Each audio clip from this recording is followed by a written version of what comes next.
Entonces, esas son las indicaciones que tenemos para el próximo miércoles, que tenemos la clase presencial.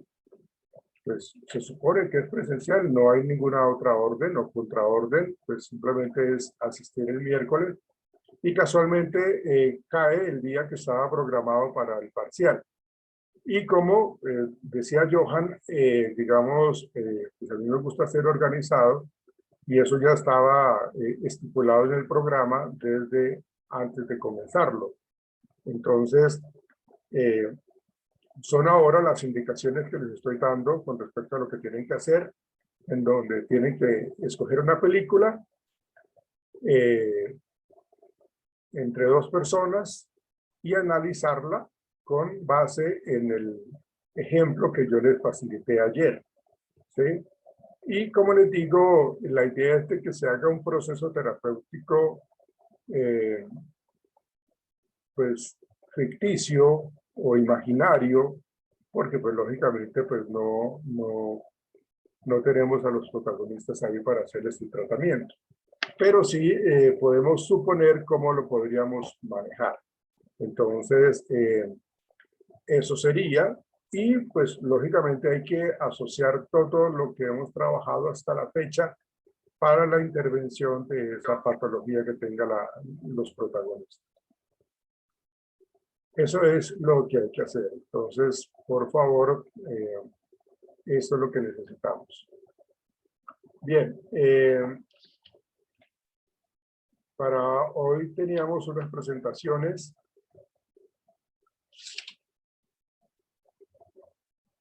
¿Quién comienza? Mónica Murcia.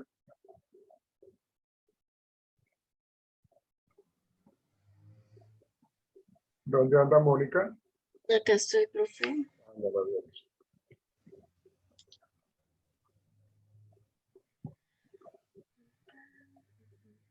Ya puedes compartir. Un momento, profe, por favor.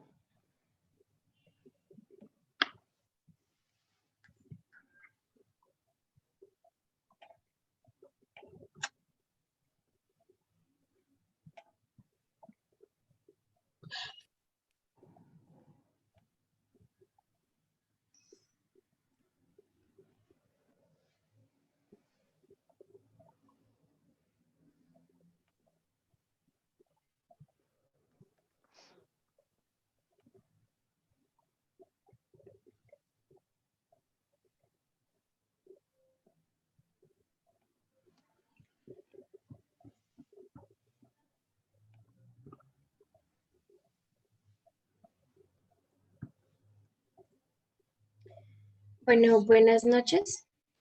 Entonces, pues voy a hablar de la técnica de moldeamiento y en este caso pues lo vamos a manejar en pues niños con autismo.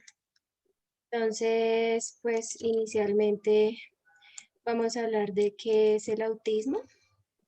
Entonces, pues decimos que pues este trastorno pues se deriva o se evidencia antes de los 3 años y pues continúa durante toda sí, continúa en el lapso de vida de la persona. Pues con la edad suele cambiar pues algunas formas de manifestación de este trastorno, pues ya que cuando ellos llegan a la edad adulta, el problema aún se mantiene, pero pues ellos suelen cambiar algunas formas de conducta. Y pues es aquí cuando ellos empiezan a darse cuenta de las diferencias o que ellos son diferentes ante los demás y pues no entienden como el por qué. Acá también se tienen pues unos síntomas muy característicos del autismo y pues en este caso hablamos de la mayoría cuando tienen un retraso mental. Acá pues algunas personas o estos niños pues en algunos casos se han detectado que ellos pueden tener algunas habilidades, pero pues a nivel intelectual ellos presentan cualquier tipo de retraso. Cuando hablamos del problema a nivel social, pues ellos no suelen tener como un vínculo afectivo. Ellos pues prefieren como que dedicarse a actividades solitarias y pues ellos tienen como muchos problemas de comunicación y cuando generan cuando logran tener esa poca comunicación, pues no logran tener un contacto ocular pues con las personas o con la persona que le está generando cualquier tipo de conversación. Entonces ellos no logran sostener esa mirada. Cuando hablamos a nivel emocional, pues estamos hablando de estas personas que no son capaces de interpretar emociones ajenas. Em, ellos no tampoco pueden interpretar como los sentimientos de los demás y pues no suelen tener ningún tipo de reacción ante cualquier tipo de manifestación de la gente que lo está rodeando. También hablamos de un déficit cognitivo, entonces este déficit, pues, digamos que no saben ponerse en el lugar de los demás y pues comprender otros puntos de vista de las personas. Entonces no son capaces de imaginar qué es lo que piensan los demás. Ellos de la forma afectiva, pues no suelen manifestar ningún tipo de afecto. Ellos rechazan mucho el contacto corporal, aunque pues en algunos casos alguna que otra persona pues con el trastorno muestra ser cariñoso, pero eso es con el fin como de obtener algo. Em, Cuando hablamos en el desarrollo del lenguaje, pues estos niños no suelen tener un desarrollo adecuado en el lenguaje. Aunque ellos consiguen hablar, pues lo hacen como de una forma anormal y pues no tiene como mucho sentido y pues ellos generan como mucha repetición en las palabras y en las frases, pero digamos que todas estas palabras es de lo que ellos escuchan del medio que lo rodea. De las conductas autoestimuladas, entonces acá pues son comportamientos repetitivos y pues digamos que esto les sirve más como estimulaciones a ellos. Digamos que acá en esto un ejemplo puede ser cuando a ellos les gusta balancearse, cuando a ellos les gusta dar vueltas en alguna silla, enredarse en el pelo. Entonces digamos que este tipo de conductas pues a ellos de cierta manera les parece satisfactorio. Em,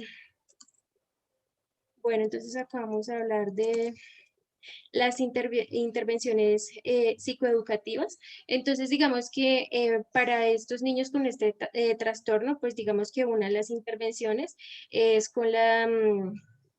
es con la asistida en caballos, es una terapia con caballos. Entonces, digamos que en la primera nos dice que la primera intervención con refuerzo positivo para mejorar el tiempo ocular. Entonces era como les indicaba inicialmente. Ellos no tienen la capacidad de sostener algún tipo de comunicación con la persona que los mantiene pues generando alguna charla, alguna terapia. Entonces ellos no tienen esa capacidad del contacto ocular. Entonces lo que se busca en esta intervención es generar ese reforzamiento. Em, Espérate, antes de que continúes, ¿me escuchas? sí, profe. Sí, es que ¿quieres devolverte en la diapositiva, por favor? La anterior, esa. Aquí hay que aclarar algo con respecto a esa parte del aprendizaje, a la capacidad de aprendizaje que tienen ellos, los niños con un espectro autista, porque pues si bien es cierto que tienen ciertas falencias con respecto a la capacidad de aprendizaje y a la resolución de problemas, ustedes saben de que los niños muchas veces son supremamente limitados en operaciones sencillas, en operaciones muy básicas, pero tienen una capacidad grandísima para solucionar problemas mucho más complejos. Entonces hay que entender de que en el TEA, en el trastorno con espectro autista, los niños, el retraso mental que tú mencionas varía, ¿sí? Varía y no se puede, sí hay cierto déficit cognitivo, pero realmente varía entre un niño y otro, en donde inclusive hay unas personas, unos pequeños, con muy altos niveles de capacidad, a veces tienden a ser muy dotados, ¿sí? Pero son dotados en el sentido de que te solucionan problemas muy complejos que un niño de la edad un niño entre comillas normal, de la edad de 10 años, de pronto no lo puede hacer. Entonces, quería aclarar eso con respecto a la capacidad de aprendizaje. No sé si llamarlo o ubicarlo dentro de retraso mental como tal, sino más bien como la capacidad de aprendizaje, en donde, pues, como les digo, hay algunos que son mucho más dados a tener ese tipo de características de solucionar problemas complejos, pero se les dificulta muchísimo decirnos cuánto es 2 más 2. Pero si le colocamos un problema matemático fuerte, lo desarrollan, lo resuelven en cuestión de segundos, ¿sí? Y eso, pues lógicamente, se asocia muchísimo a un déficit cognitivo, más bien, más que a un retraso mental, a un déficit cognitivo que puede estar siendo asociado a al aislamiento que el niño tiene a nivel social, porque el niño pues no se integra con facilidad, no tiene esa posibilidad de, o no tiene esas habilidades para integrarse, o no lo sabe hacer. Más bien es eso, no lo sabe hacer, entonces, pues lógicamente, pues son pequeños que realmente, pues tienen ese tipo de comportamiento. Entonces quería pues como explicar un poco eso, y como más bien como ubicarlo en un déficit cognitivo o en una dificultad que tiene para ciertos tipos de aprendizaje. Ya, continúa, por favor. Gracias, profesor. En la segunda intervención, pues digamos que se utiliza la técnica de reforzamiento diferencial de otras conductas para reducir y eliminar respuestas desadaptadas o autoestimuladas. Entonces, acá en esto es con el fin como de eliminar esa conducta y si no se puede eliminar, por lo menos tratar de reducir esa conducta negativa repetitiva. Entonces, esto con el fin de generar pues cambio en el trastorno del menor. Finalmente, cuando hablamos de las técnicas de moldeamiento, desvanecimiento y reforzamiento positivo para desarrollar y mantener la respuesta. Entonces, estas técnicas pues ya las voy a explicar más adelante. Bueno, entonces acá tenemos en qué consiste pues la intervención asistida con caballos. Pues digamos que esta es una terapia que se considera pues como un tratamiento de rehabilitación que puede ser aplicado pues de forma individual, grupal, guiado y evaluado pues por un profesional. Acá en esto pues se utiliza, claro, está un animal con unas determinadas características, pues como instrumento terapéutico pues para reducir para producir mejora en el funcionamiento físico, social, emocional, cognitivo o ya sea de conducta de las personas que generan pues este trastorno. Bueno, antes de esto, pues acá también existen como unas tipos de modalidades de intervención y pues en ella está la hipoterapia. Entonces, digamos que esta hipoterapia pues está como dirigida a las mejoras en las discapacidades físicas de las personas con este trastorno. También tenemos la monta terapéutica. Entonces, en este caso, pues también va dirigida a producir como mejoras sociales, emocionales, cognitivas o conductuales de los niños.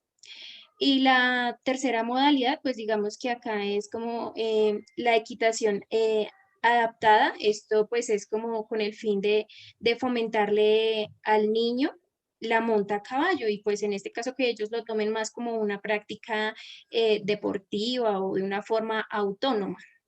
Digamos que estas tres modalidades pues están dirigidas a todas las personas con cualquier tipo de necesidad, bien sea educativa, especial, pues algo que genere algún desarrollo en el menor y pues en esto está compuesto pues un grupo de profesionales, ya son psicólogos, fisioterapeutas, algún pedagogo, cualquier tipo de instrucción, de instructor, perdón, y él es el que se basa en todo el manejo de la equitación y pues todos los auxiliares que se requieren en la pista y en el manejo.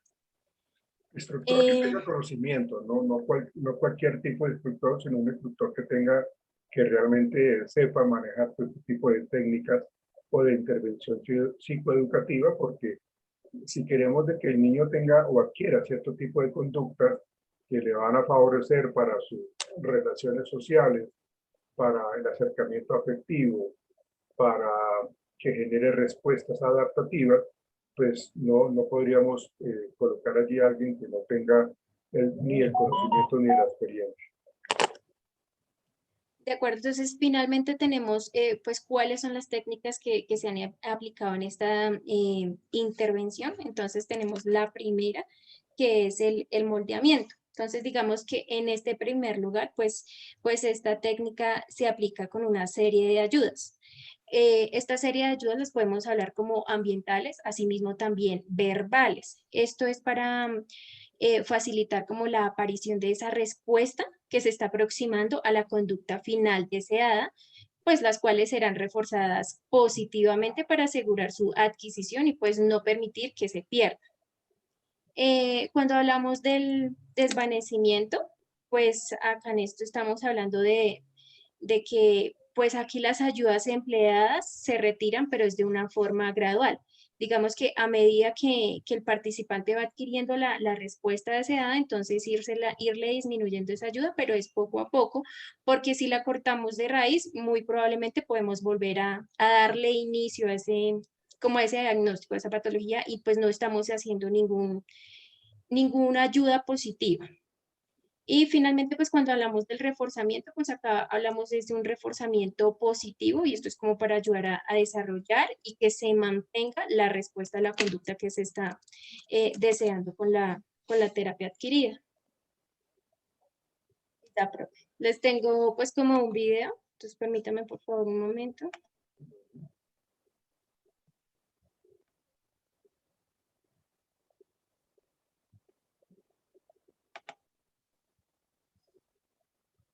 ¿Cuál era el objetivo de el artículo que tú leíste? ¿Cuál era el objetivo, eh,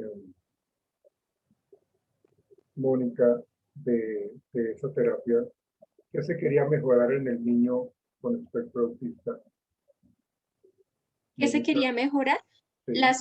Las conductas, digamos que más que la conducta era lograr en el menor, digamos, su parte visual, porque ellos son, llamémoslo, esquivos en la parte visual y no prestan como mucha, siente como esa desconfianza con la persona, con el medio, que más que todo, obviamente es con la persona, y ellos no logran sostener esa mirada. Entonces, digamos que ellos pues en todos los tres menores que hablaban ahí, buscaban era que ellos sostuvieran la mirada con el terapeuta o con los ¿Cómo lo hicieron? padres. ¿Cómo desarrollaron esa terapia con respecto al moldeamiento que aplicaron aquí? ¿Cómo lo manejaron?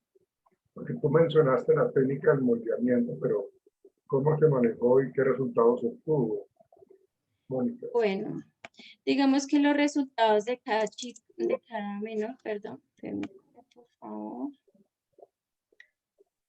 Porque es para determinar, bueno, qué pasó con la terapia de moldeamiento, cómo la manejaron, cómo la empezaron a intervenir, cómo la fueron colocando. Porque ahí en ese artículo son muy claros en cómo ellos comenzaron a participar en esa terapia de moldeamiento, incluyendo los caballos. De acuerdo, entonces. Hicieron una serie de actividades que mencionan allí paso a paso. ¿No? Sí, entonces digamos que en el primer participante, pues entonces el primer niño, el primer menor, perdón, es un niño de 11 años y pues él lleva asistiendo aproximadamente como 6 años en estas terapias. Las sesiones aproximadamente son de 45 minutos, dado que ellos como que asisten de forma particular como a otros tipos de terapias para irle reforzando pues todo lo que tiene que ver con su diagnóstico. Pueden, digamos, el primer niño hacía también deporte, bicicleta, y aparte de eso también estaban haciendo un manejo con tratamiento farmacológico. Entonces, bueno, ahí decía que, permítame, por favor.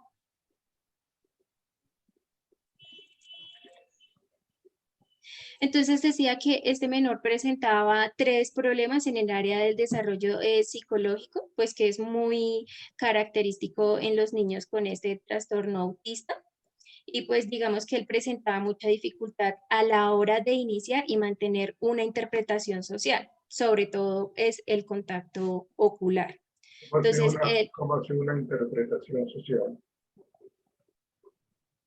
¿Una interacción social será?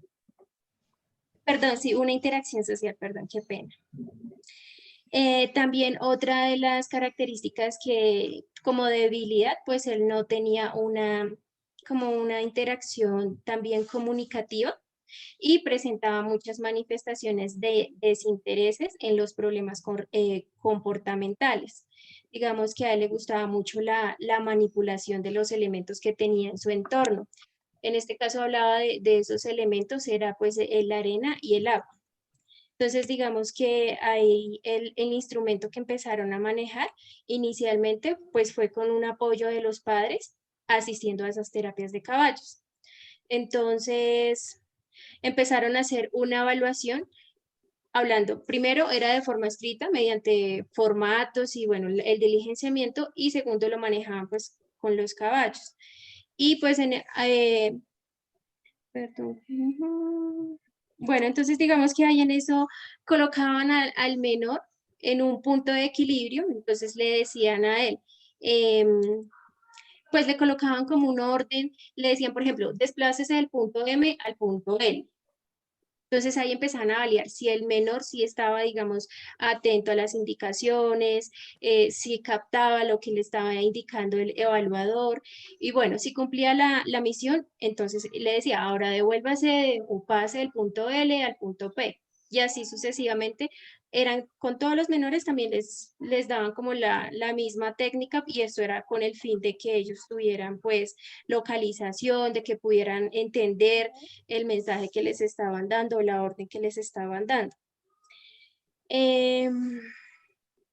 Digamos que todas las terapias, pues no todos tenían el mismo tiempo de las terapias, pues porque primero, porque ellos de forma particular estaban llevando pues su tratamiento, otros también por la edad, pero digamos que las terapias fueron, y claramente que los trastornos pues no eran muy fijos, o sea, digamos que uno podía tener, por acá nos hablaba, perdón, permítame.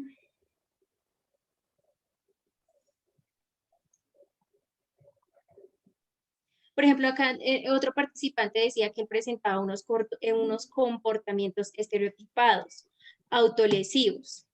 Entonces, el comportamiento no era el mismo que el anterior tenía pues problemas de concentración, problemas de sostener la mirada, la visión con la persona que lo estaba tratando.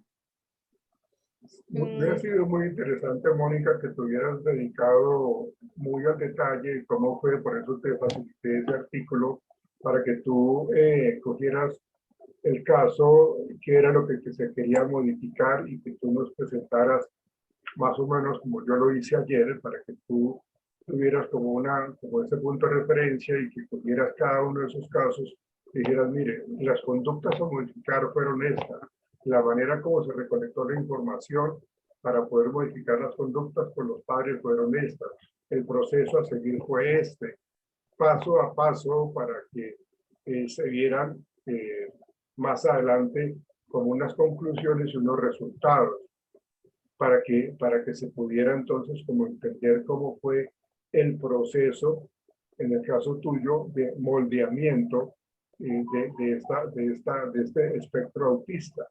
¿Sí?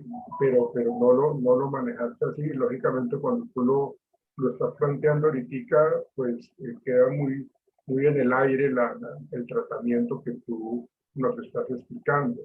Queda muy suelto porque pues, no nos está referenciando como el paso a paso que se tiene que hacer para poder explicar el comportamiento, para mirar la línea base de la problemática que tiene el niño, que a partir de esa línea base, qué es lo que se quiere mejorar, y con el paso de las sesiones, qué ha pasado con el niño, cómo ha evolucionado. Digamos que eso es lo que yo quería que tú lo plantearas de esa manera. Porque mencionaste lógicamente lo del moldeamiento, mencionaste lo del espectro autista, el TEA, pero pues ya digámoslo así, ciñéndote al caso, pues como que lo dejaste muy generalizado y se pierde la información, y eso no es lo que yo quiero. porque pues, lo que yo quiero es de que ustedes realicen muy bien ese análisis funcional de la conducta y lo puedan trabajar. Y eso les da muchas luces de qué tratamiento tienen que seguir, qué terapia, cómo hacerlo, cuántas sesiones. Entonces ahí sí vi un poco como poco orden en eso que tú dejaste de hacer. Estuvo bien, lógicamente, lo de tu presentación, lo de el manejo que le diste a la terminología como tal, pero sí el tratamiento me lo dejaste como muy suelto. Ok. ¿Algo que quieras concluir, Mónica, entonces, por favor? No, profe. Ok. Nicolás Puertas. Buenas noches. Yo, Nicolás, Listo, profe. Entonces ya empiezo a compartir pantalla. por favor.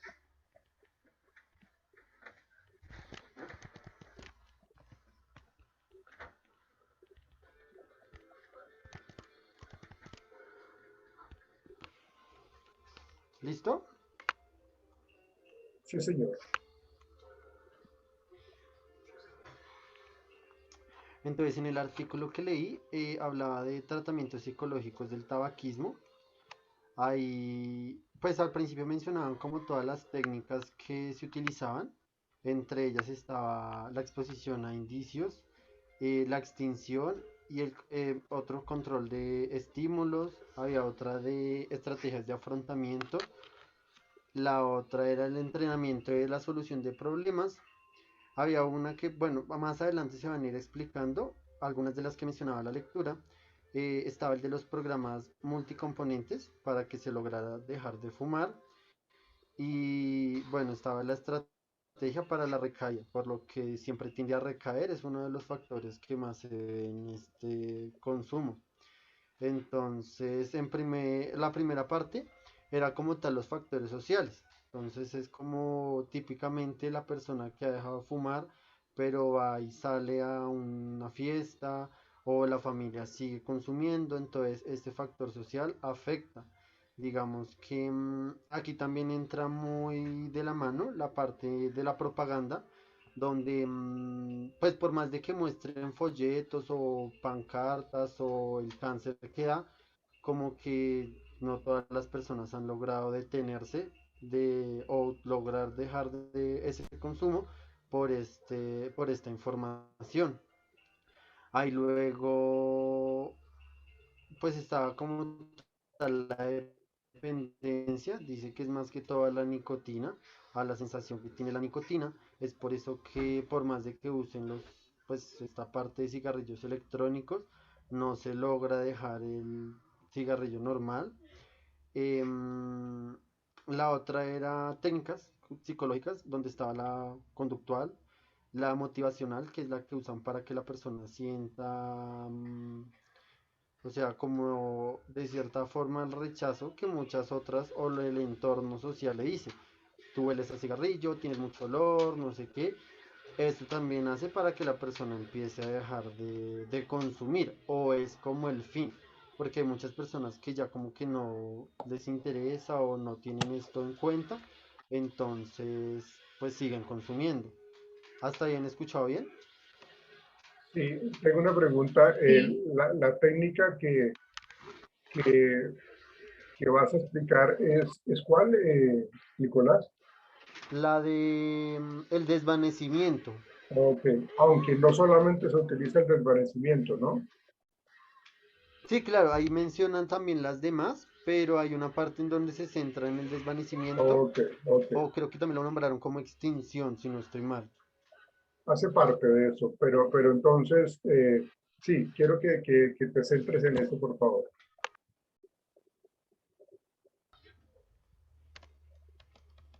Listo, esperen que no cambia. Listo, entonces aquí estaba como tal la parte de los factores fisiológicos y sociales, en donde la idea es que pues el consumidor logre dejarlo por sí mismo.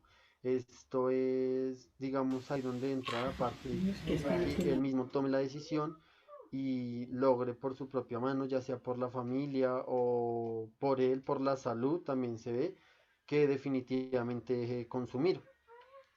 Digamos, en cuanto a lo de la técnica que pues se trató, que era el desvanecimiento, era, o se miraba pues no estoy seguro si era la comorbilidad de recaer. Entonces como que tiende mucho a recaer la persona por más de que intente como extinguirlo y desvanecer totalmente la conducta del consumo. Em, la otra parte ya entraba como tal en los fármacos, cuando utilizan los parches de nicotina, como todo lo que ya va en la parte química para que logre dejar de consumir digamos, esta parte. Entre otras técnicas, digamos que por mencionarlas, porque también estaban ahí, era el procedimiento aversivo, en donde pues utilizaba como una técnica de fumar rápido. Entonces lo usaban para que la persona como que inhalara muy rápido las veces. No, hay veces que esto como que uno no lo inhala muy seguido, pero ahí esa era la idea, que lo consumiera tan seguido que como que ya se cansara y definitivamente lo dejara. Pero en esta técnica había como tal eso es como unos daños colaterales, le mencionaban, porque no se podía aplicar en personas ya de 40 años hacia adelante por como daños cardíacos, en los pulmones, toda esa parte. Y estaba lo que era la saciación, que pretendía como tal dejar que el sabor se impregnara o quedara ahí. Entonces hacía que la persona como tal fumara y viera el atractivo, pero lo mantuviera mucho tiempo ahí sí, en su boca y de esta forma logrará saciar el sabor. Digamos, si él se consumía dos o tres en el día, con uno solo que consumiera y retuviera como tal este sabor, con eso ya iba extinguiéndose esta parte, porque ya no quería seguir consumiendo la misma cantidad de cigarrillos. Luego mencionaba como tal la parte de estrategias para afrontar la conducta, en la cual se daba una orientación general, la orientación en la cual se decía qué desencadena esto. Muchas veces era como factores sociales, el estrés o digamos alteraciones que hacía que la persona consumiera. Luego de eso era como mirar el problema que tenía o qué tanto se consume. Hay personas que se consumen uno al día, pero hay personas que se consumen media cajetilla. Entonces ahí era donde ingresaba la otra parte del programa multicomponente, en donde se cambiaba, se iba intercambiando como tal el cigarrillo, porque cada cigarrillo tiene como un sabor, se puede decir. Entonces, entre más iba cambiando, había uno que lograba saciar más rápido el sabor y no iba a hacer que él consumiera tanto. Digamos, hay muchas veces que las personas se consumen de estos mentolados y que porque son más suaves, pero entonces van cambiando y prueban el Mustang o entre estos que son más fuertes y pues ya no les va a gustar por el sabor. Entonces, como que con ese ya van a intentar parar y ya no van a querer seguir consumiendo por el sabor tan fuerte. Aquí entra como tal la parte de las estrategias de prevención de recaída, que también fue una parte como fundamental que mencionó el texto, más que todo porque es llamémoslo así, como un vicio que las personas no es muy fácil dejarlo, por más de que digan que solo es como actitud, sino porque es legal, se puede llamar, porque es legal, entonces la persona lo quiere consumir y lo puede consumir y tiene el derecho o el fácil acceso. Entonces aquí como tal estaban los riesgos que tenía. Entonces en la parte de la imaginación era asociar como las consecuencias que tiene. Aquí ingresaba como lo de las Chao, imágenes no que te dejas publican, caer a veces. pero entonces ahí es como donde empieza a verse que por más de que le muestren imágenes, están por muchos lados, hay campañas, en cada cajetilla hay una imagen, las personas lo siguen consumiendo. La otra es como la reestructura de la forma en la que la persona lo utiliza, el pensamiento y las autoinstrucciones. Digamos, ahí había una parte en donde se planteaban metas y decía, digamos, la persona se consume 15 al día, decía, no, a las 9 de la mañana se consumía el primero, lo posponía y decía, a las 10 tengo que empezar para ir disminuyendo el horario y así no consumirse los 15, sino ir consumiendo menos. También mencionaba como técnicas como ya, esto era es que era como actividad física más que todo. Entonces estaba lo de ejercicio, hacer yoga, salir a trotar o buscar intercambiar como tal ese deseo. Entonces si sentía ganas de consumir, que se tomara un jugo o que consumiera una fruta o que consumiera algún chicle, pero que lo intentara cambiar para así ir disminuyendo el consumo que tenía pues sí, sobre este vicio o este cigarrillo.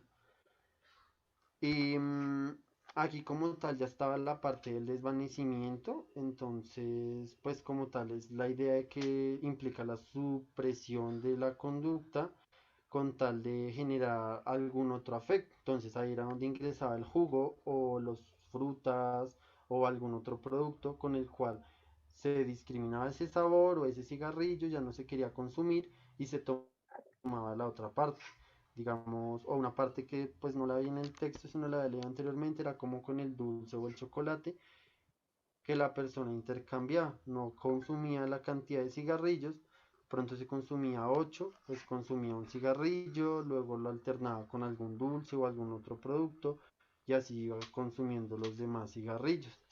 Pero esa parte Eh, es delicada manejarla de esa manera, Nicolás, porque pues se le cambia un problema de salud por otro, porque pues le estamos generando entonces una sustitución de síntomas allí, porque pues se le está quitando la nicotina, pero se le está colocando la sacarosa, ¿no? Porque la pues glucosa, ok. si le estamos dando Sí, digamos que demasiados dulces, demasiadas chocolatinas o dulces, pues como es una persona que es adicta al cigarrillo, a la nicotina, pues entonces pues lógicamente va a generar otro tipo de problemática. Hay que manejarlo con otro tipo de intercambios, no solamente con esto, porque pues eso ya generaría una dificultad mucho más compleja más adelante, que le quitamos el consumo de la nicotina, pero le estamos adicionando. ¿Quieres, ¿Quieres, por favor, esta parte que su merced menciona allí de desvanecimiento, lo quieres leer, por favor? sí, claro. Entonces esto ya fue como un término específico porque no estaba en el texto así concreto. Lo Ujú. que menciona es que el desvanecimiento implica la supresión gradual porque no se puede hacer muy de una porque va a empezar el estrés, sí, llamémoslo estrés, es que no me acuerdo el nombre, la abstinencia. La No, abstinencia, no. entonces toca gradualmente irlo disminuyendo. Ujú. Entonces, pues aquí lo menciona como generalmente son otras partes artificiales, digamos que son instrucciones o imitaciones con las cuales se da la guía para que la persona vaya disminuyendo. Aquí entraba la parte que anteriormente se mencionaba, que si le daba el deseo de consumir, se podía optar por ejercicio. Digamos que esa sí sería una mejor opción, o Total. salir a trotar o de pronto saltar lazo, algún ejercicio que pueda hacer ahí momentáneamente. No hasta que se vaya al gimnasio porque pues mientras se desplaza puede que vaya a consumir en el camino. Entonces aquí dice tales como instrucciones, instigadores imitativos, guías físicas e inductores situacionales que controlan la conducta o que se han utilizado para instaurarla, de modo que la conducta pase a ser controlada por estímulos discriminativos, que era lo que se estaba mencionando, otro estímulo no se va a querer consumir, más pertinentes presentes al ambiente natural, que estén en todo el ambiente. La otra parte es la eliminación más rápida, o sea, con el desvanecimiento se quiere eliminar de una forma más rápida y posible, con la cual se pueda o se pueda ver en los pasos. Pues esto es como de cadena que la persona va utilizando y ya se va metiendo. La idea es como ir rompiendo esas cadenas por partes y que se vaya disminuyendo ese deseo de consumo hasta el punto en el que ya o no lo quiere consumir o se consume solamente uno sin que llegue a la abstinencia. La última parte que menciona es que hay una utilización del desvanecimiento cuando sea necesario para que la conducta pase a ser controlada. por otros estímulos naturales que no sean el modelo. Digamos que eso es como lo que mencionaba pues de las terapias.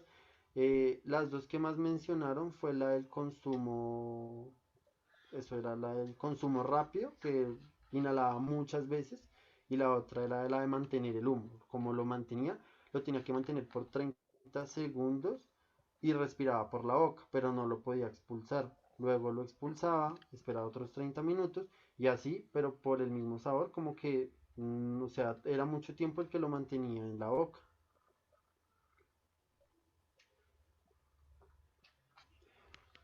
Digamos que ahí era como lo que llegaba a tal el punto, ahí era como tal lo que mencionaba las técnicas y la forma en la que se podía tratar para que la persona empezara a dejar de consumir sin que llegara a la abstinencia y irlo reduciendo paulatinamente.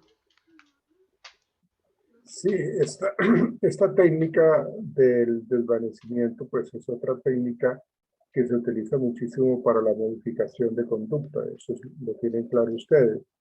Y lo que se pretende es que inicialmente la persona tenga un acompañamiento, tal como lo menciona ahí Nicolás, en, eh, en instrucciones, en instigadores imitativos, en una guía física, en donde se le indica a la persona, mediante ese tipo de ayudas, obtener una conducta deseable, una conducta que la persona necesita que adquiera ciertas conductas o una conducta funcional, de tal manera que estas conductas terminen siendo modificadas por unas conductas supremamente mucho más funcionales, ¿no? Entonces, me parece que esta técnica del desvanecimiento ayuda muchísimo para un tratamiento eh, de la disminución de la conducta de fumar, pero pues lógicamente tiene que ir acompañado con algunas otras técnicas, porque pues el desvanecimiento pues sí es importante, pero hay que generarle a él otro tipo de estrategias o a la persona otro tipo de estrategias para que pueda poco a poco convertir una conducta no deseada en una conducta deseada, ¿no? En ese sentido, pues estas ayudas deben ir retirando, pues con el paso del tiempo hasta que la persona sea capaz de realizar la conducta sin la presencia de otras personas o sin la necesidad de recibir ayuda. ¿Qué es lo que se le puede ayudar a la persona?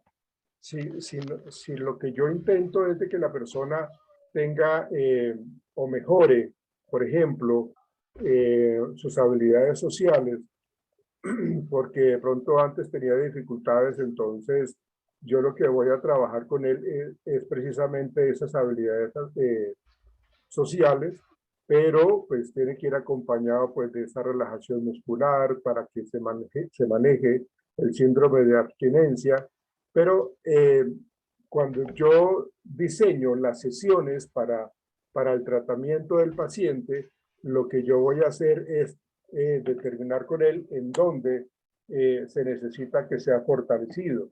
Entonces, si estamos hablando de habilidades asertivas, entonces el objetivo de esa sesión prácticamente es identificar los diferentes tipos de respuestas que le pueden generar a él ganancia. Y si lógicamente hay dificultades en las habilidades comunicativas, en la toma de decisiones, en la solución de problemas, pues lógicamente hay que ayudarle también a la persona. Entonces ahí es cuando se utilizan las guías, es cuando se utiliza el acompañamiento, el moldeamiento, ¿sí? Y el modelamiento para que la persona sepa más o menos qué tiene que trabajar.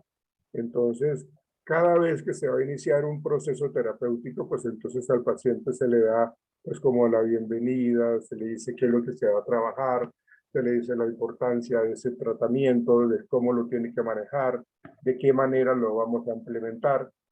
Y recuerden de que, pues, como estas técnicas tienen que ir acompañados de autorregistros o de tareas para la casa, pues entonces tenemos que mirar ese tipo de tareas que se le asignan para que en la siguiente sesión las podamos revisar y que veamos cuál fue el número de cigarrillos, en este caso, que la persona dejó de fumar y qué tipo de interacciones sociales pudo desempeñar, con qué resultado.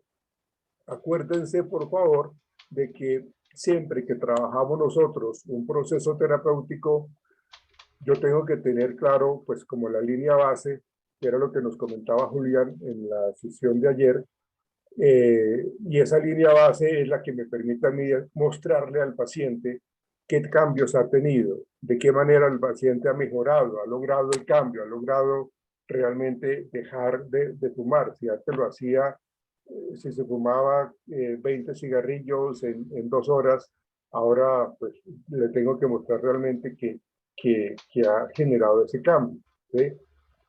Y entonces empezamos a trabajarle, en este caso, pues con este entrenamiento de asertividad, porque pues muchas veces la misma nicotina genera una serie de irascibilidad y de pronto pues la presión de la gente hace que la persona reaccione de una manera pues no muy asertiva. Entonces, el terapeuta o uno como terapeuta pues prácticamente lo que le hará ver es cómo tiene que manejar los ejercicios de relajación muscular para que sepa controlar los niveles de ansiedad, para que sepa integrarse socialmente, para que tenga esas habilidades sociales y ese entrenamiento de asertividad. Entonces, fíjense, y lo hablábamos nosotros ayer, de que yo trabajo una parte, como que le enseño al paciente eso, lo voy trabajando, lo voy generando, pues como esa tarea, se la dejo para que la trabaje en la casa, pero en esa sesión yo también voy a trabajar pues otro tipo de actividades, de tal manera que, que permitan que la persona vea el cambio que ha tenido. En alguna otra sesión tendré que involucrar, pues, lógicamente, a los familiares para que sean ellos también como las personas que le pueden acompañar en esa guía, lo que está haciendo bien el paciente para que le refuercen exactamente los cambios que ha tenido, para que él se dé cuenta que ellos evidencian ese cambio comportamental y que pues en últimas la situación de tensión que antes se vivía, porque pues una persona cuando es adicta a la nicotina, pues lógicamente genera unos niveles de ansiedad muy elevados por la misma reacción de la nicotina. Y además de que eso genera una serie de consecuencias adversas para las relaciones sociales. Entonces, en ese entrenamiento de asertividad, pues entonces la persona va a aprender por medio del apoyo a la familia, cómo se tendría que interactuar. Eh, nosotros entendemos, de pronto debí comenzar por allí, nosotros entendemos el concepto de asertividad. Les pregunto, para ustedes, ¿qué es la asertividad? ¿Me pueden decir, por favor, para ustedes qué es la asertividad? Profe, en ese caso la asertividad no estaría relacionada con la efectividad del tratamiento que estamos No, tratándolo no, acorde. no, la asertividad está relacionada con las habilidades sociales, Julián. Ok. Claro, estamos hablando por eso yo hablo el entrenamiento de la asertividad, entrenamiento de la asertividad. Hay 3 formas de interacción social, digámoslo así. Una es la pasiva, otra es la agresiva. Digamos que en esos extremos, en estas esquinas está el pasivo y está el agresivo. Entonces, Profe, señor, dígame. qué pena haberlo interrumpido. Es que si en este caso hablamos del tratamiento de la asertividad, Sí, si es una persona, por lo menos el ejemplo que está diciendo Nicolás ahorita, que es una persona adicta al cigarrillo, hablamos que no tendría asertividad porque está teniendo un comportamiento que va en contra pues, de su salud y de las claro. personas que lo rodean. Claro, claro, sí, exactamente. Por eso es muy importante hacer un análisis muy claro de cómo yo tengo que abordar cada sesión. Eh, una de las cosas que yo les comentaba ahorita que genera el paciente con adicción a la nicotina es precisamente que baja sus niveles de tolerancia y se tornan muy agresivos, se tornan poco asertivos, ¿sí? Entiendo el concepto que su merced está planteando, Julián, con respecto a que el paciente se dé cuenta del daño que se está haciendo eh, al tener esa conducta de fumar en forma excesiva. Pero recuerden que los tratamientos tienen que ir acompañados de los factores adicionales o de las relaciones sociales cercanas o familiares cercanas que de pronto están impidiendo que el tratamiento sea efectivo. Por eso se habla de entrenamiento en asertividad. La asertividad es hacer valer mis derechos y respetar los derechos de las otras personas. Es saber decir las cosas para yo no quedarme con absolutamente nada y que yo mejore la comunicación que yo tengo con las personas. ¿Por qué se trabaja en ese entrenamiento de asertividad? Porque precisamente la persona ha perdido la comunicación y se torna agresivo, o por el otro extremo se torna pasivo. Entonces, en la medida que yo entreno al paciente en esa asertividad, le estoy brindando la oportunidad de que mejoren las relaciones sociales y familiares, y eso seguramente hace que bajen los niveles de ansiedad. Pero si se siente atacado, si se siente que de pronto las cosas están siendo manejadas de una manera inadecuada, pues entonces la persona no va a querer cambiar. Acuérdese que hay variables externas o relaciones externas alrededor del paciente que pueden estar fomentando el incremento del problema. Por eso hay que trabajar todo el contexto familiar y de alguna manera también algo de contexto social. Entonces, eso tiene que ver con el entrenamiento en asertividad. Si la persona se torna agresivo, pues nunca va a lograr, pues, como mejorar sus relaciones sociales, porque nadie va a querer compartir con una persona que tiende a ser agresivo, que tiende a ser humillante, que tiende a ser grosero, con palabras vulgares o veces. Entonces, pues lógicamente esta persona, pues hay que ayudarle para que maneje su ira. Entonces, fíjense que ahí tendríamos que manejar otra sesión para el manejo de la ira. ¿Ven? Para que la persona, cuando ya está empezando a dejar el cigarrillo, pueda manejar la ira, porque pues se está presentando el síndrome de abstinencia y eso lo lleva a tener reacciones negativas con la familia o con los amigos. Entonces, fíjense que todo este paso de acompañamiento, de guía, como lo plantea aquí Nicolás, de instigadores, es lo que inicialmente se trabaja con el paciente.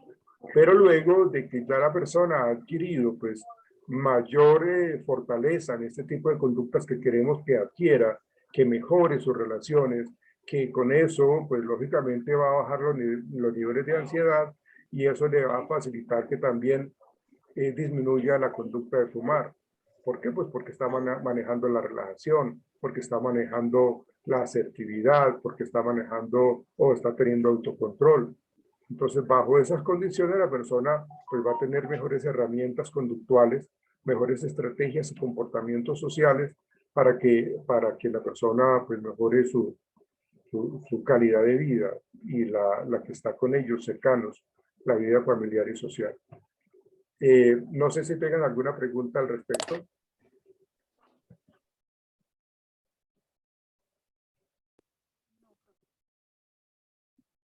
Julián, con respecto a lo que su merced me estaba planteando, ¿cuál es la opinión que tiene, Julián? Profe, lo que pasa es que, bueno, inclusive me generó ciertas dudas algunos de los procesos que estaba explicando Nicolás. En la asertividad, obviamente. Lo que pasa es que de cierta manera, no sé si pudiera hablar muy claramente de este tema porque lo que yo le comentaba en las clases anteriores, yo soy fumador. Sí, correcto. Entonces no sé si sea éticamente correcto que yo diga, venga, para mí aplicaría o para mí no aplicaría. Por lo menos había un ejemplo que decía Nicolás, en el que una de las técnicas para eliminar la conducta del fumador era que cada vez que fuera a fumar sostuviera o mantuviera el humo dentro de los pulmones por más tiempo. Pero de igual manera, aunque uno sabe que uno es fumador, el mantener tanto tiempo el humo dentro de los pulmones es supremamente contraproducente. Entonces, por lo menos si mi terapeuta me dijera algo así, yo le diría, qué pena, pero no lo voy a hacer. Porque si ya sé que fumar es malo, hacerlo de esa manera es muchísimo más.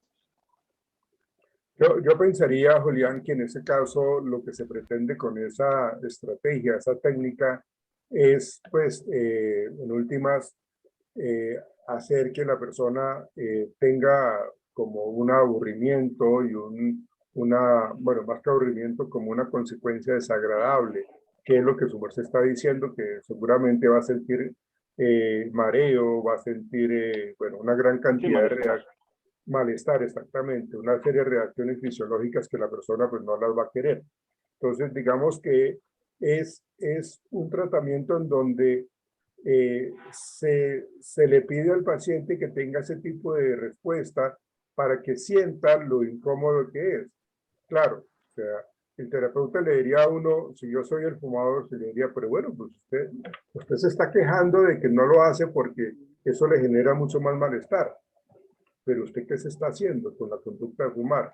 O sea, usted lo está haciendo de una manera más paulatina, ¿sí? Y con el ejercicio que yo le estoy diciendo, pues lógicamente se hace daño, pero a lo que quiero llegar, señor paciente, es que precisamente usted se está haciendo daño. Usted está siendo consciente de que se está haciendo daño cuando sostiene el humo en la boca, ¿sí? Usted sabe que eso le está haciendo daño. Entonces, cuando usted está fumando, ¿por qué no es consciente que también esta conducta de fumar le hace daño? Entonces entra uno con el paciente a cuestionarle todos esos conceptos, esas interpretaciones, esos argumentos, para que se dé cuenta que realmente la conducta que se quiere es dejar de fumar. Pero lógicamente lo que su usted dice, que para poder tener yo un manejo adecuado con el paciente, pues yo por lo menos no puedo estar haciendo cosas que le digo que no haga cuando yo lo hago. Eso sí es claro. Exacto, sí, señor. Johan, ¿qué quieres preguntar? ¿Qué quieres comentar? Gracias, profe. Eh, Profe, no sé si esto que usted acaba de mencionar estaba muy ligado con el tema de lo del counseling, que pues hacía parte de que, digamos que gran efecto de lo que podía surgir la terapia era la actitud y la manera en la que el paciente pues quisiera abordar su conducta problema. Mi duda, digamos que se radica en que dentro de la terapia de sensibilización no podíamos decir que de pronto queríamos que el paciente se hartara de esta conducta. Entonces, Sí, para el caso del ludópata, que era lo que estábamos viendo ayer, se podía meter esta persona, no sé, 24 horas a jugar, donde todas las noticias fueran de juego, donde todas las personas que hablaran fueran juego. Y mencionaba yo el ejemplo, por eso le digo que me generó la duda de que no podían cerrar a una persona 24 horas a fumar como loco. Pues sería ujú. gravísimo para el tema de su salud. Pero entonces, digamos que si lo vamos a ligar con el tema del counseling y que sería, digamos que, no sé, muy engranado con el tema de la actitud, las cajetillas de los cigarrillos actualmente traen unas imágenes donde dicen los impactos negativos Sí, de fumar y esto sería una terapia de sensibilización. ¿Cuál sería el objetivo general de mantener esta conducta o mantener esta terapia de sensibilización si no está siendo reforzada? Es que me pierdo con el tema porque la persona aún sabiendo de que dentro de la cajetilla encuentra una imagen que puede ser, digamos que de índole reflexivo, ujú. ¿cuál sería entonces el efecto de esto si no tendría un refuerzo? Claro, y el problema es de que, así como su merced lo plantea, se sigue manteniendo el libre albedrío de la persona. O sea, la persona, si no es consciente de que se está haciendo daño, aún vea el cáncer de garganta, de esófago, de pulmón y todo lo que muestran en las cajetillas de cigarrillo, entonces, pues lógicamente el paciente lo que va a hacer simplemente es de pronto comprar otra marca de cigarrillo, pero eso es precisamente porque no hay una concientización de lo que realmente tiene que dejar de, ¿sí?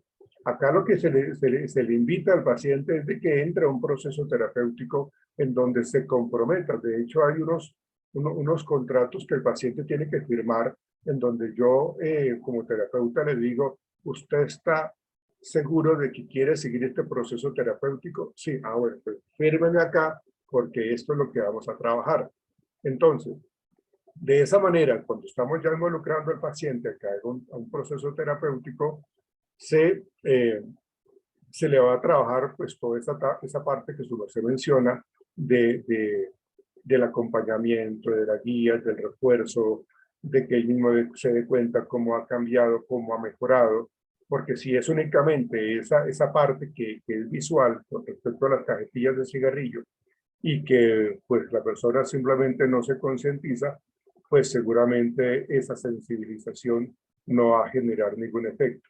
Para nada va a generar efecto. Entonces, allí lo que uno tiene que empezar a trabajar es con el paciente, es involucrarlo al 100% en el proceso terapéutico, para que no nos haga perder el tiempo, para que realmente vea la necesidad del cambio, ¿sí?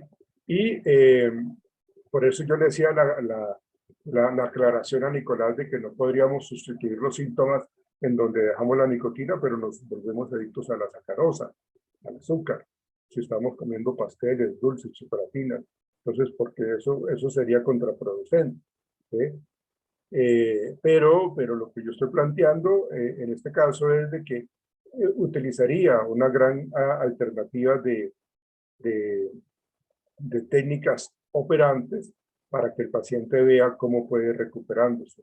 Partamos siempre en la línea de base, partamos siempre cuál es el objetivo de cada sesión, partamos siempre de que yo tengo que consultar con el paciente qué es lo que se va a trabajar, para que él sepa que vamos paso a paso y que él vaya llevando esos registros conductuales y que se autorrefuerce. Acuérdese lo que hacía el ludópata, se le decía al ludópata, usted una vez logre cierto tipo de tiempo, usted puede irse y se puede regalar una ida a teatro, una ida bueno, algo espectacular. ¿Pero por qué? Pues porque eso se lo reforzó él mismo, él logró eso. Entonces, de esta manera también se tiene que trabajar con el adicto a la nicotina, con la conducta de fumar.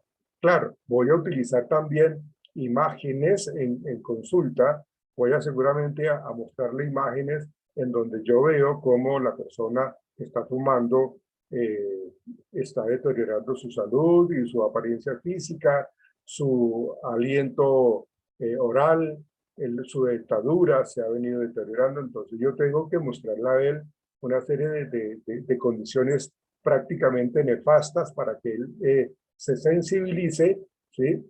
Y que pues lógicamente utilice más bien una serie de conductas asertivas para que mejore su condición de vida.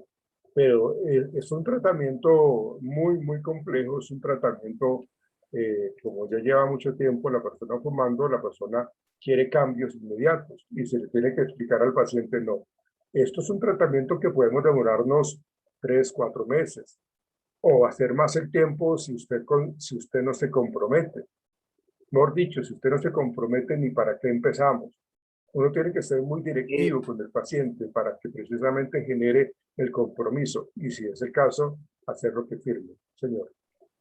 Profe, bueno, muchas gracias por el avance, digamos que me da una introducción mucho más clara a lo que, porque pues sí se me generaba esa duda. El día de ayer, dentro de la lectura del caso clínico que usted nos mencionaba, decía que, bueno, pues, la lectura decía que la persona no se veía ningún problema, que había sido por parte de terceros, bueno, la familia y la compañera sentimental de la hija, quien lo había enviado a la terapia.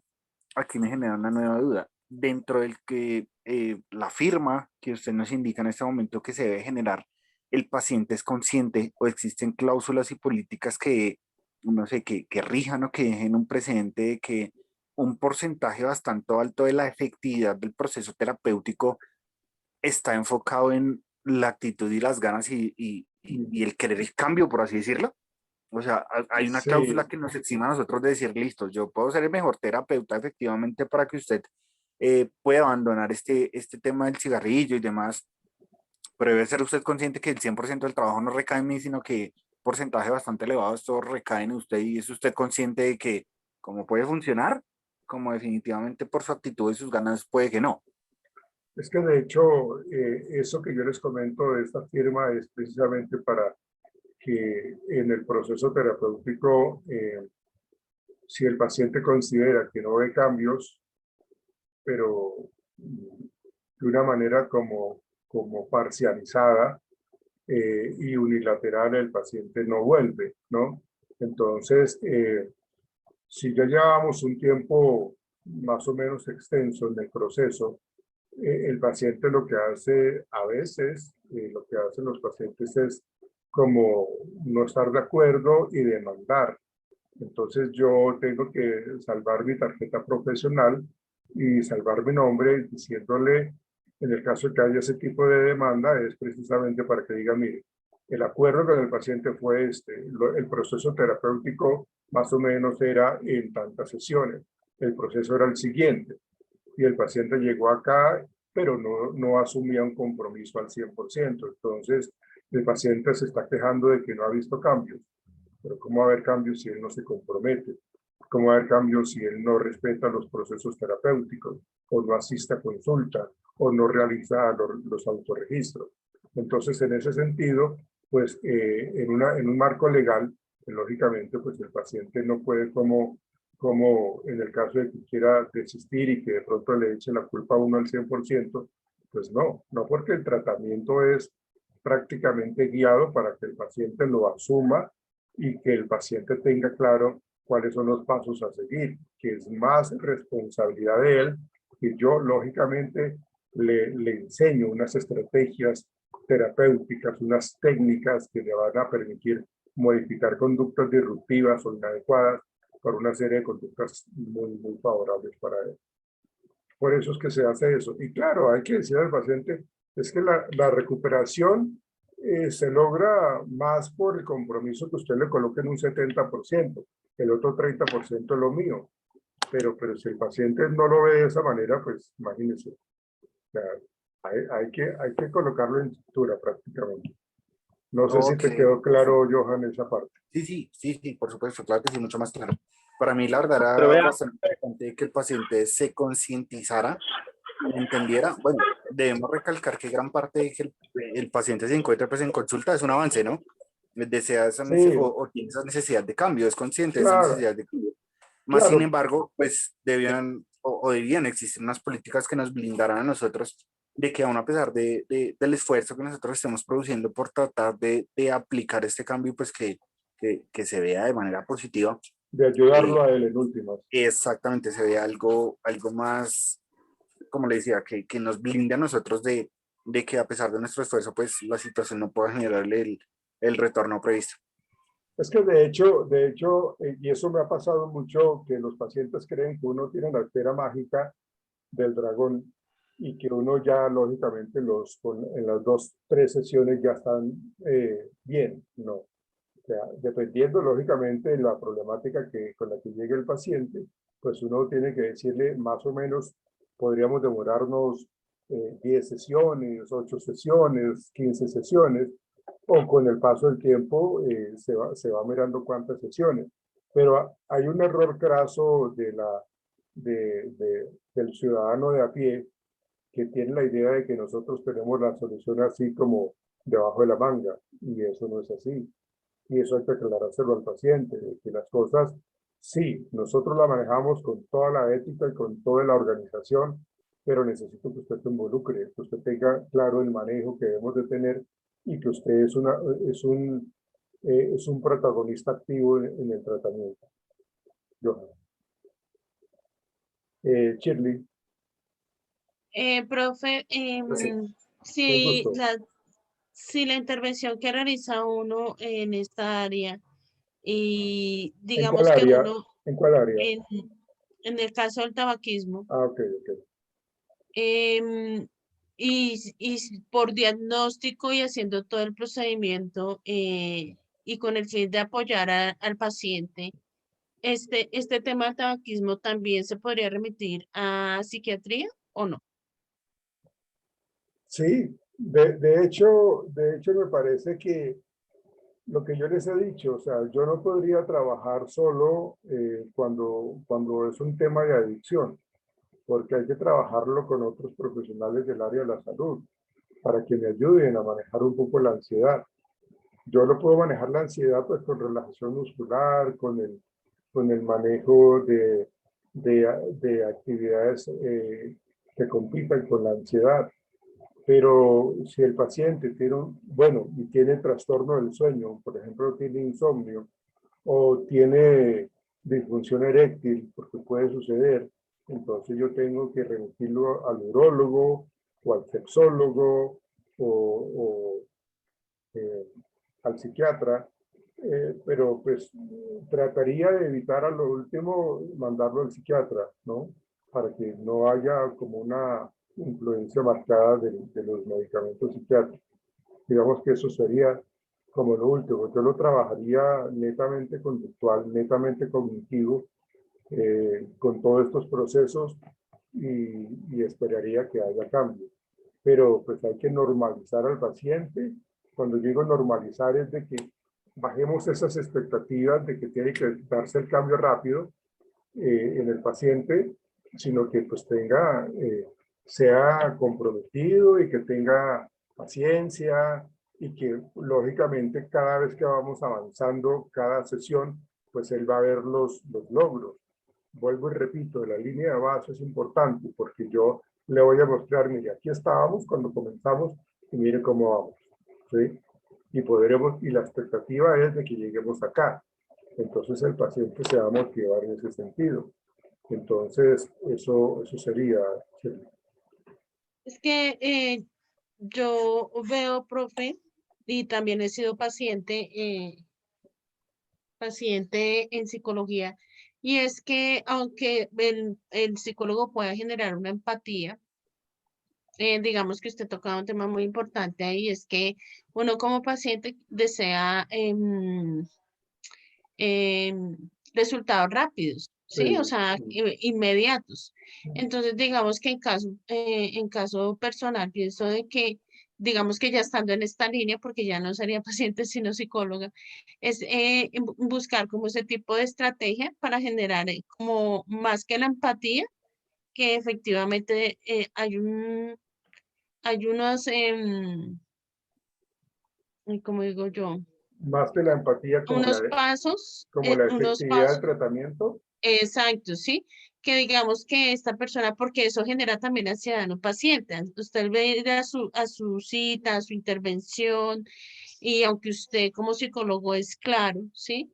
Que qué procedimientos se va a llevar a cabo, eso genera un tema de ansiedad en el paciente. Entonces, digamos que nosotros como somos la primera línea de atención en este tema antes de generar una transferencia a psiquiatría, eh, pienso que ahí hay que manejar ese tema de ansiedad, porque de igual manera es un tema de ansiedad, de impaciencia del paciente que yo quiero, pero ya, o sea, ver el resultado inmediato con el fin de que no se vaya, porque por la intención de nosotros, más que tener ahí el paciente, pues realmente es que este paciente tenga lo que viera a buscar, ¿no? O sea, un resultado. Sí, yo tendría que decirte lo siguiente, o les tendría que decir lo siguiente, o sea, eh, ustedes saben que, y sin el ánimo de cuestionar las corrientes psicológicas, como por ejemplo el psicoanálisis, una persona que tiene este tipo de problemáticas como un TOC, como, como una depresión, como una adicción, precisamente la gente busca siempre resultados rápidos, muy rápidos. Si el paciente va donde un psicoanalista, fácilmente un tratamiento con ellos se demora 3, 4 años. ¿Ven? Entonces, ahí sí el paciente se desesperaría y no volvería. Entonces, los pacientes tienen que saber de que cuando lleguen a consulta, el tipo de intervención que uno utiliza como terapeuta. En el caso de uno, en el caso mío, pues uno dice, mire, mi corriente es esta, es cognitivo-conductual y mi trabajo es de esta manera. Eso le garantiza al paciente de que no nos vamos a demorar 4 años en tratamiento, sino que lo vamos a manejar de una manera guiada, de una manera en donde usted va a ser una protagonista activo y la persona pues va a comprometerse. Entonces, sí, hay que enseñarle a al paciente a que sea paciente, a que sea tolerante. De hecho, cuando tú hablas de la ansiedad, Shirley, en ese caso, acuérdate que en cada sesión, si es necesario, porque los niveles de ansiedad del paciente son muy fuertes, entonces ahí en ese caso lo que se le pide al paciente es de que siempre manejemos un proceso de relajación, ¿sí? Para que disminuyamos la ansiedad.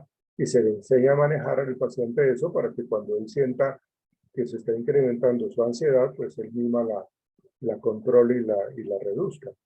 ¿sí? Entonces, todas las estrategias están allí. Es la habilidad que tiene uno como terapeuta, es la habilidad que uno tiene para manejar todo este tipo de casos. Hay casos que son muy complejos, ¿no?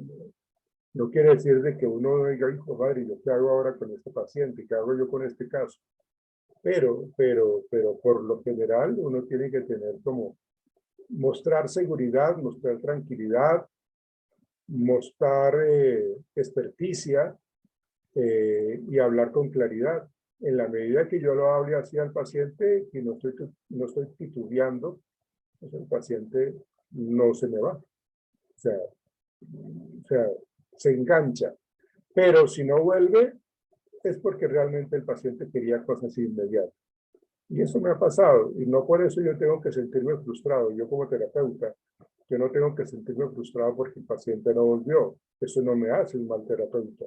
Lo que pasa es que el paciente no quiso ser consciente de cómo íbamos a trabajar el tratamiento. Shirley. María Isabel, tú ibas a comentar algo, pero ya no. Gracias, profesor. Con gusto. Profe, pues lo que yo iba a comentar era relacionado con lo que estaban hablando con respecto a Julián, que en el caso de que él es fumador, él debería primero aplicar en sí, En su vida, en su propia vida, sí. sí, todas estas terapias, a ver cuál de estas le funciona y después ahí sí ayudar a otros fumadores. Y de hecho,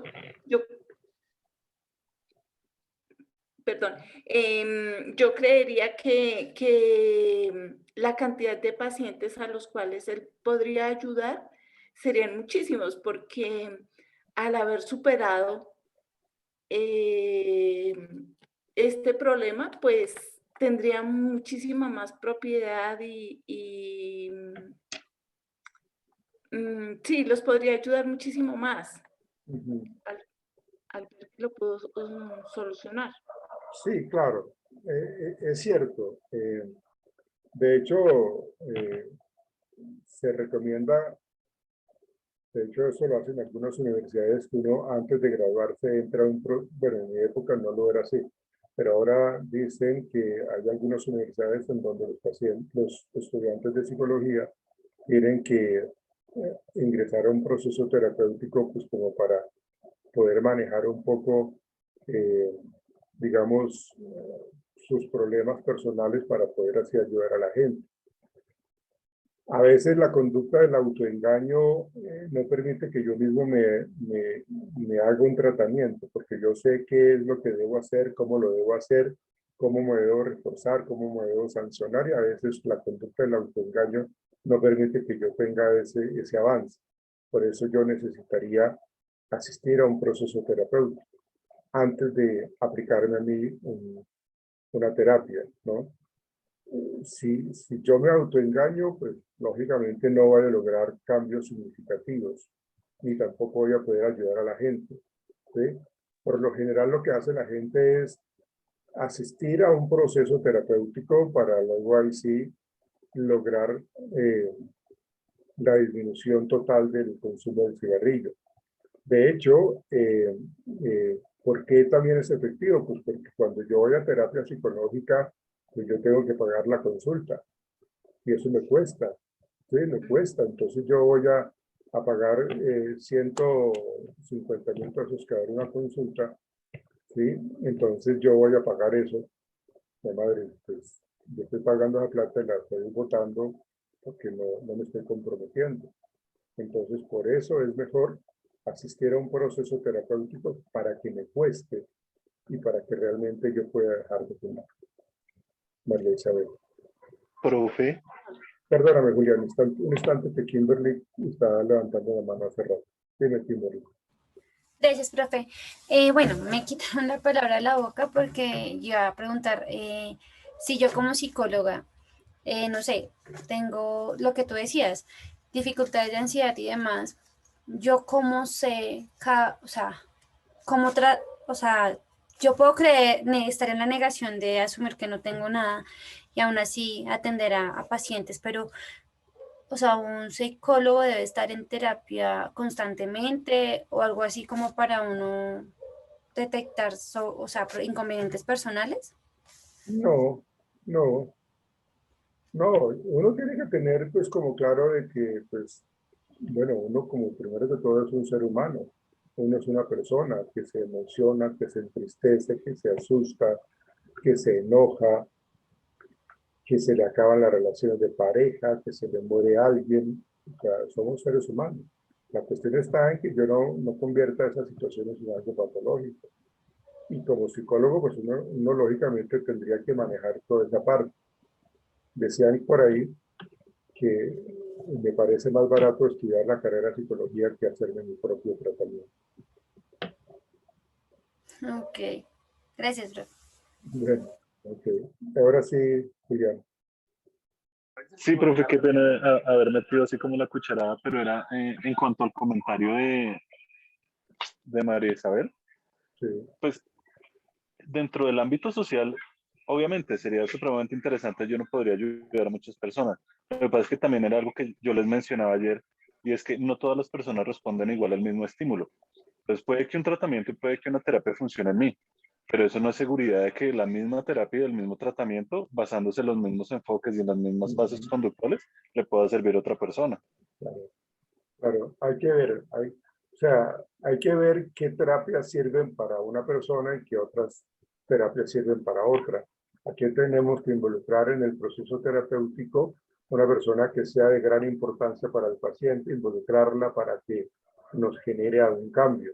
O sea, hay muchas maneras de afrontar los procesos terapéuticos, hay muchas maneras de ayudarle a la gente, pero yo no puedo utilizar esta terapia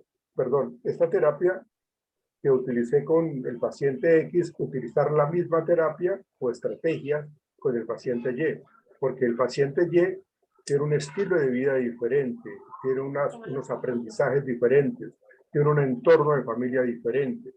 Entonces, lo que usted dice, Julián, es cierto, o sea, uno tiene que recibir a cada paciente como un individuo, como una persona única, que trae ciertos miedos, ciertas ansiedades, ciertas experiencias, ciertos aprendizajes, y con base en lo que él me dé, entonces yo empiezo a generar tratamiento. Pero yo no puedo calcar una terapia con una que me funcionó con el paciente X, con el paciente Y. No funcionaría. Creo que se nos fue el tiempo. Johan, ¿se me va a preguntar algo o se le olvidó bajar la mano? Creo que sí. De hecho, hasta se fue. No, perdón, profe, ya la duda que tenía, su merced me la resolvió, perdón. Ah, ok. Bueno.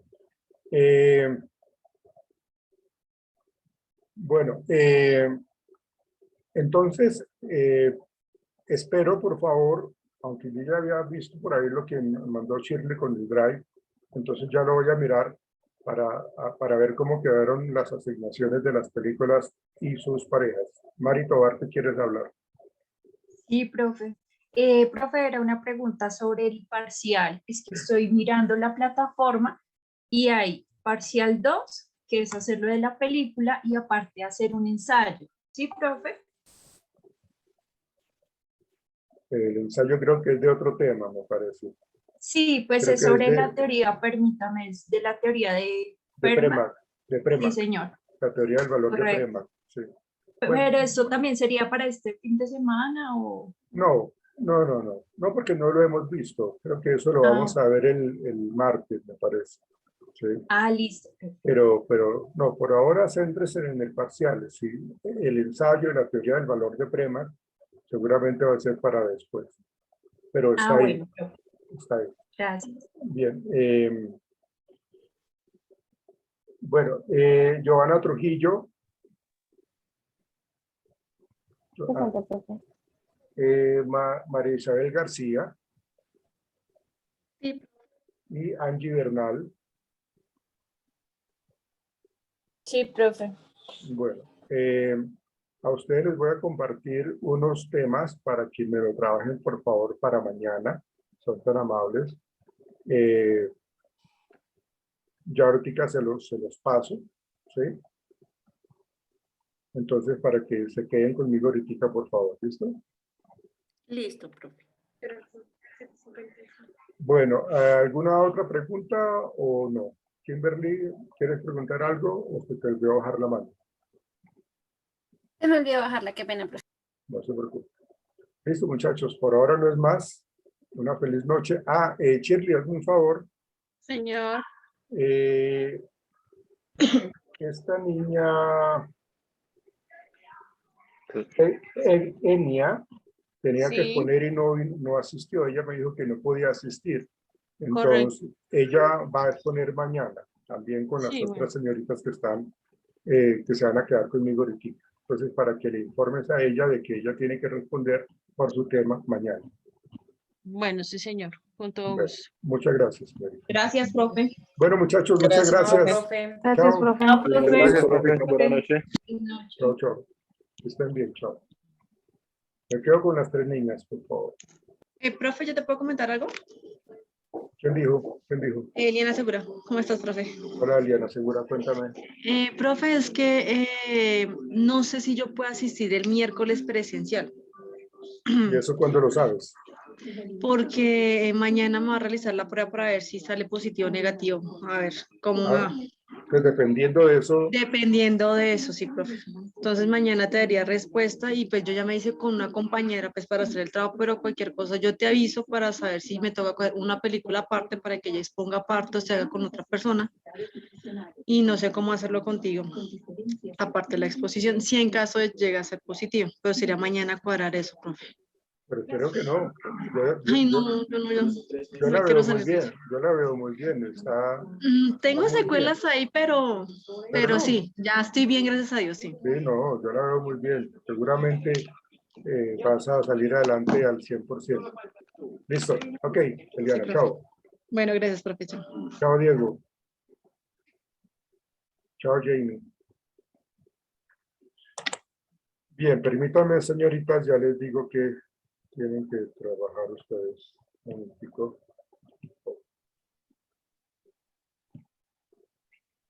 Ok.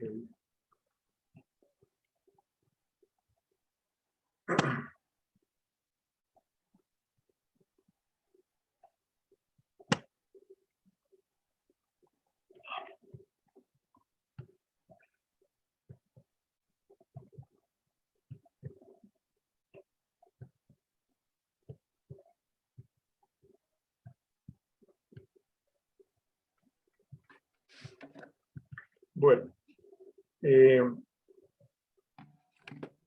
voy a enviar, Joana Trujillo,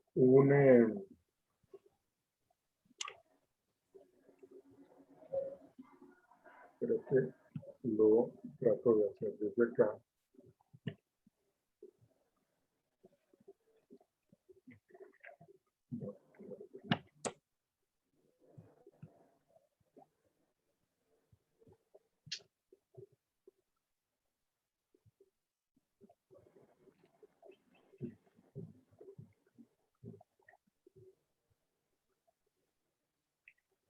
Joana,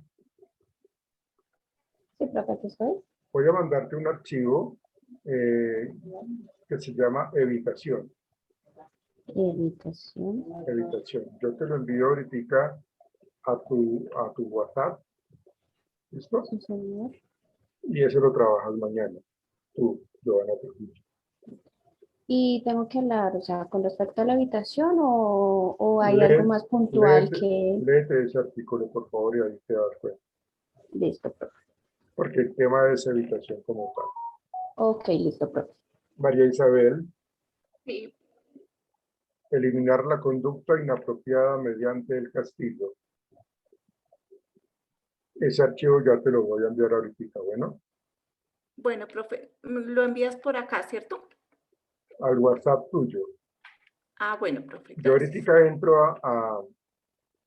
al WhatsApp del grupo. Tú tienes ahí tu nombre, ¿cierto, María Isabel? Sí, Ahí profe. en el WhatsApp. Y tú también, Joana y Angie. Sí, señor. ¿Están sus nombres? Ok, entonces yo las busco y se los envío al WhatsApp de cada uno, al WhatsApp personal. Ok. Y Angie Bernal, pues la conducta de evitación. Pues estamos hablando de evitación y castigo, son el mismo tema para, como punto de partida, como la columna vertebral, es el mismo tema, pero son estudios diferentes. Bueno, Listo, Ok. profe. entonces, repito, para ti, Joana, evitación. Evitación. Para ti, Ujú. María Isabel, eliminar la conducta inapropiada mediante el castigo. Y para ti, Angie, conducta de evitación. Sí, señor. ¿Listo? Ya se Bueno, los profe. mando. Ok, bueno, muchas gracias y Gracias, nos profe. vemos mañana. Chao, que estén bien. Chao, profe, gracias. Chao, María Isabel, chao.